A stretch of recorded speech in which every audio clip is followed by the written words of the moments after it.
Peace and love. It's yours truly, Nefer Peacock Nubia, coming to you today. It's April the 11th, Friday, and talking about the blood moon that's coming. That's one of four blood moons that's coming, April 15th, and this is the second video in the series of three surrounding this event. The first video was a video that you can use the information and apply it at any time, not just the time of this moon or any of the other moons, full moons, but it's because it was talking about rituals and attracting love and attracting money. So one thing that I didn't add in that video is that when I was talking about rituals that you can do if you're single or if you're in a relationship and you want to get married and find that twin flame and is I'm at my mother's house currently today, and she has like a lot of bride magazines from the bridal shop.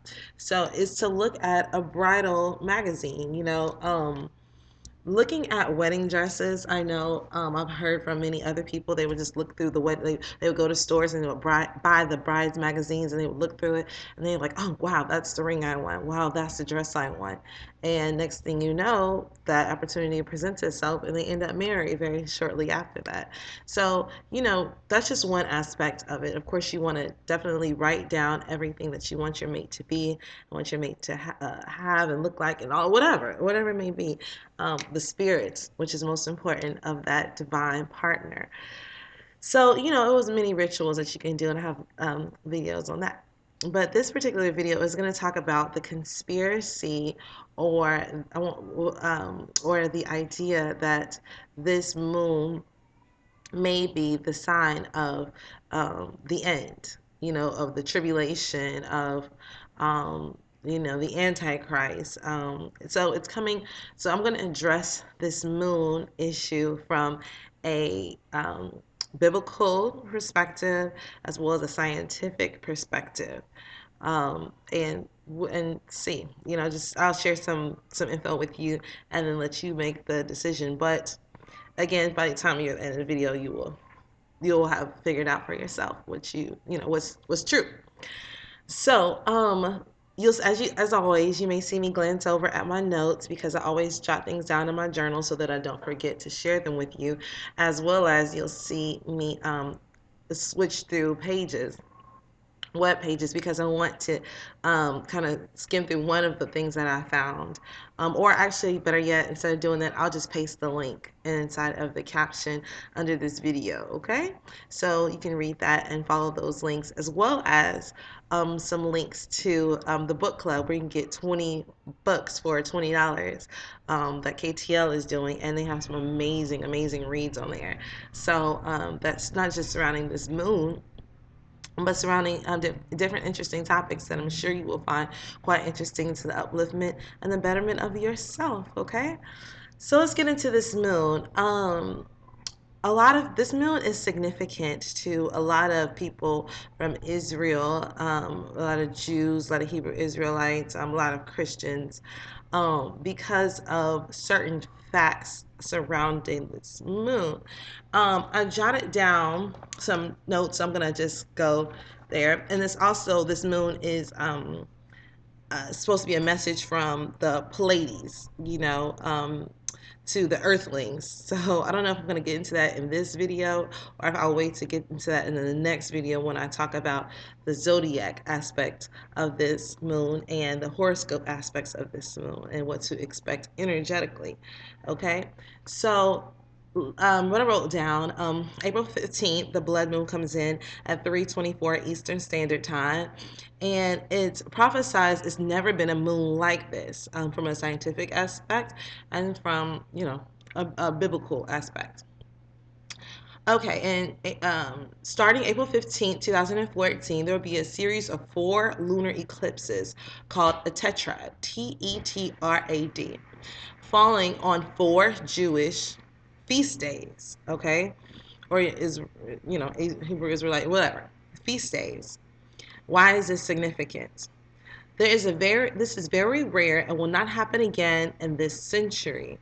There will also be two solar eclipses and two partial solar eclipses throughout the same periods. The first eclipse starts on the 15th, is significant for five reasons, five events, and these are the events. Event 1. The first blood moon is a total lunar eclipse caused by the Earth's shadow falling across the entire face of the moon, causing a distinct reddish color, called a blood moon. Event 2.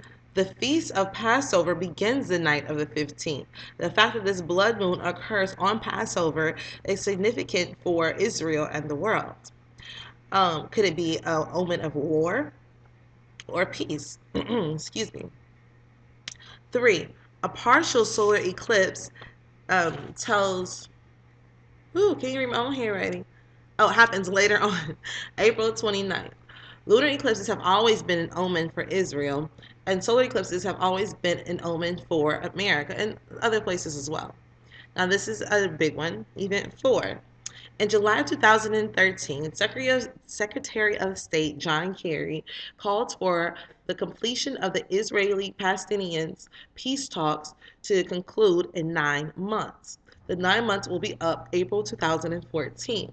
However, it is very unlikely that the peace treaty will be signed in April. Let's pray there won't be war and then peace after that. And if the treaty were indeed signed in April, it would be a significant sign that the tribulation had begun that time. Okay, I'll get into that in a second. Event 5. If the tribulation does start on this date of April 15, 2014, then the first half would end 42 months later, which just so happens to be the conclusion of Israel's 50th Jubilee at the Feast of Atonement, September 30th, 2017. September 30th. This is a date when the Antichrist will break the peace treaty covenant with Israel, so proclaim himself as God. 2 Thessalonians 2 and 4. And then people are going by Joel in the Bible, chapter 2, verse 31. The sun will then be turned to darkness, and the moon to blood before the coming of the great and dreadful day of the Lord. And that's in Zephaniah 1 to 14 through 18. Okay, now the thing is that anybody can torture scripture long enough to fit their paradigm or their perception, okay? The reason why this is not, well, I don't know. I won't say it's not, but I will say, because I don't know. But while I'll say I don't think that this is, from a biblical perspective, the beginning of tribulation, is because, according to Revelation, the Antichrist has to go to the temple, Solomon, and proclaim himself God before the tribulation begins. Okay, there is a lot of conspiracy surrounding who that will be, and I won't even say on YouTube, but whatever. That's the story. Okay, and if you're going to go according to the Bible to say this is the end, no, sorry, it's not, because according to your great book, like I said, the priest has to first. The temple has to be built. The temple's not built. I heard they're trying to build it, but it's not built yet. Solomon's temple, and so therefore the Antichrist has not gone in there and proclaimed himself as God, and therefore it's not the beginning of tribulations according to the Bible. Debunked. Not it. Okay. So what does this mean? Well, the Pleiades have different messages. There's a lot of videos that, I would guess you would say the people from the Pleiades are saying. They're just saying that it's a new coming. Basically, everything that's in alignment, like that the Earth has never seen anything like this before, but it's basically everything that's in alignment with the age of Aquarius, you know what I mean? The enlightenment, coming into the truth, coming into knowledge. Where all false veils, or the veils are lifted, and all false illusions are teared away. You can actually see people for what they are, see things as they are, or not. It's no in between. Either you're completely matrix minded and blinded and can't see anything, or you're opening up to the truth. And usually those are the people that see the synchronicities of the 11:11 every time they look at the clock, the 4:44.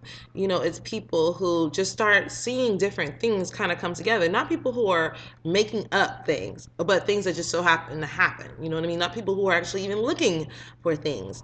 Just things start to happen. Their dreams start coming more true. Their dreams are more vivid. They see faces they haven't seen before, colors, places. They go to places they've never been before. All these things start happening, and especially around the time of this full moon, because it's a very emotional time, the time of any full moon, especially the time of the eclipses. The eclipses make it extremely, even more so powerful, and you tend to feel them a lot more, and you tend to dream a lot more. And this moon happens to be in Libra, so it's going to affect our relationships, how we view our relationships, if we're getting the fulfillment out of those relationships. Okay, so I'm going to get into that with the horoscope. So that is the debunking of that being the end from a biblical perspective, the apocalypse, as people are calling it. Let me see. I have a link, like I said, that I will share with you. It's on local.msn.com/blood dash moons dash eclipse dash series dash not dash a dash sign dash of dash apocalypse. Okay, and you can go to that, and they'll show you from the weather and the moons, and just from a scientific perspective. So I'm going to put that link in there, as well as, like I said, the link to the books that you can read up on. But people, it depends on, I know, your religion or what you believe. Um, but I would just say, let's not live a fear-based reality. Do what you know serves your highest good and serves others' highest good, and you will be all right. You know what I mean? In my opinion, again,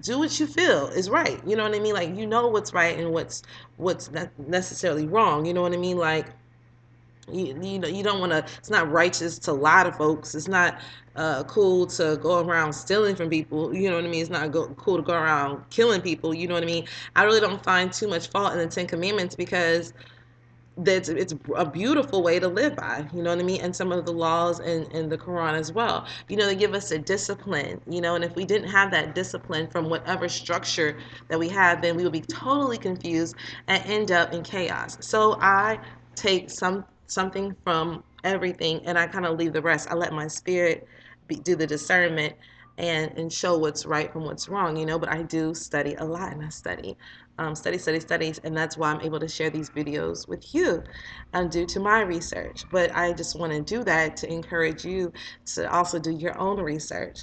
So yeah, I don't see, my personal spirit, I feel like there is that change going on of just awakening, and coming into just into love, or being deceived by media. You want to pay attention now more than ever, because media is extremely deceptive. If there is any end, it's a war against love. You know what I mean? A war against community coming together. It's all about individualism, all about I, and less about we. It's all about consumerism. It's all about sex and not love. It's all about materialism instead of actually community building. So you don't want to ever get caught up in the matrix, and you don't want to underestimate its power on the subconscious level, because I know a lot of us will listen to it, but at the same time, and say, well, like, oh no, we know the truth, but at the same time, when you're listening to it, you're still programming yourself. You know what I mean? With those thoughts, whether you're conscious of it, admitting of it or not. So yes, it is lonely to walk the straight and narrow path of spiritual enlightenment, where you take the time to meditate, take the time to pray, take the time to walk and work out, and take the time to make the necessary meals to eat right and not go to the fast food restaurant. But the benefits of it, you will find, you will have a more fulfilling life on every level: spiritually, mentally, financially, physically, for yourself and your family. So I want to encourage you all to just focus more so on those things, and you'll be fine. And like I said, you're responsible for your own happiness. You have no one else to blame or take responsibility for your own happiness. If you want to be happy, do things that make you happy. If you're looking for reasons to be upset, like, oh, my spouse gets on my nerves, my children are not listening, I don't know what I'm going to do about my finances, man, I don't want to work this job, man, I hate this job, man, how can I work for myself? Yes, you want to ask those questions, like, man, you want to ask those questions, but in the proper way. And you want to focus on everything that's going good in your life, not everything that's going bad, because being in that higher frequency, feeling good about life, feeling good about yourself is what's going to draw great things to you and better things to you. What else? And like I said, for as far as being happy, um, we're responsible for our own happiness. It's no one else's fault if we're not happy. They do not make us unhappy. In our minds, we tell, if somebody comes in here and says, Nubia, F you, you ain't that, blah, blah, blah, blah, blah, blah, blah, whatever. Say, for example, it's my choice if I decide to be reactionary and get mad and be like, what? No, that's ego. That's my ego that wants to defend and be like, I'm not this, that, and you this, and how dare you? No, no, no, no. And then I'm now upset, and they dropped off their energy, and they go about their day smiling. You know what I mean? Because they just dumped their energy off on me. No, if somebody come to me saying something like that, I'd be like, okay. Like either if I care about the person, like what's really going on here? What's the problem? You know? Or I just ignore it and be like, okay, yep, sure, and I go about doing what I have to do. And you keep your power, and you're able to stay in a mindset to where you just tell yourself, I don't got time for that. And so you just focus, ignore the person, and you focus on what it is that you need to be focused on. Like I said, for yourself, whether it's reading self-help books, writing, singing, rapping, whatever it is that makes you feel good, dancing, yoga, just go on about that, okay? And know that whatever you want is already on its way to you, because you're creating it by saying no to what you don't want. You're saying yes to what you want. You're allowing the universe to come in and make room for that, okay? So like I said, you want to rise above that ego, that lower self, because that ego will only get you in trouble majority of the time. I don't know if you guys hear my dishwasher going on, but it's right there.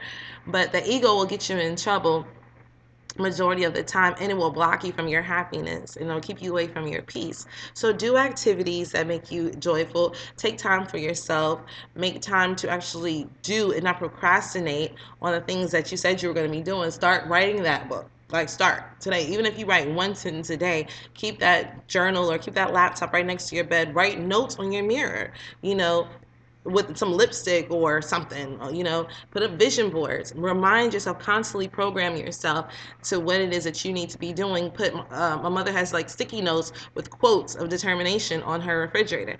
Do whatever it takes to keep you in the mindset, because every day you walk out of the door, there's a lot of programming that's happening, to counteract all the programming, all the work that you do. So you got to work extra hard. You know what I mean? It's so much chaos out there in the world and in the streets, but there's also peace out there too. If you tell yourself that is, you'll actually draw more of that to you, and people to you that care about you. You can't be like, man, nobody cares about me. If you think like that, you'll attract people that don't care about you. But if you think, you know what, I'm going to find me these type of friends, I'm going to make this type of family, I'm going to make this community happen.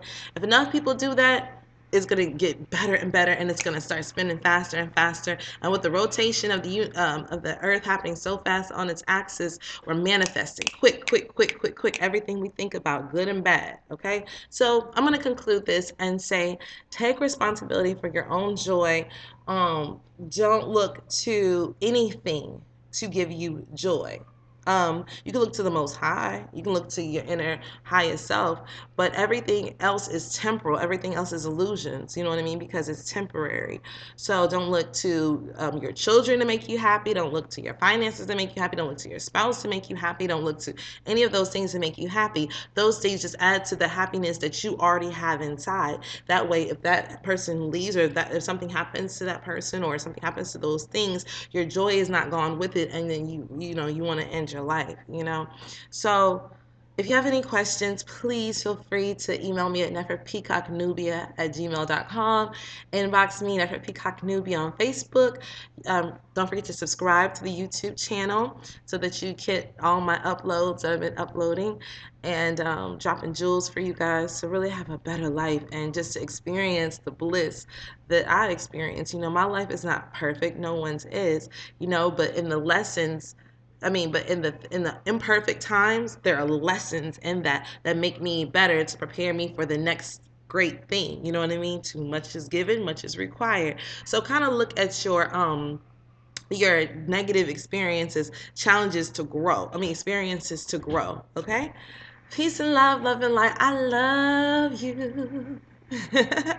All right, y'all. One love. Holla at your girl. Oh, you can follow me on Twitter and on Instagram. NFR NUBIA. Okay? One. Namaste.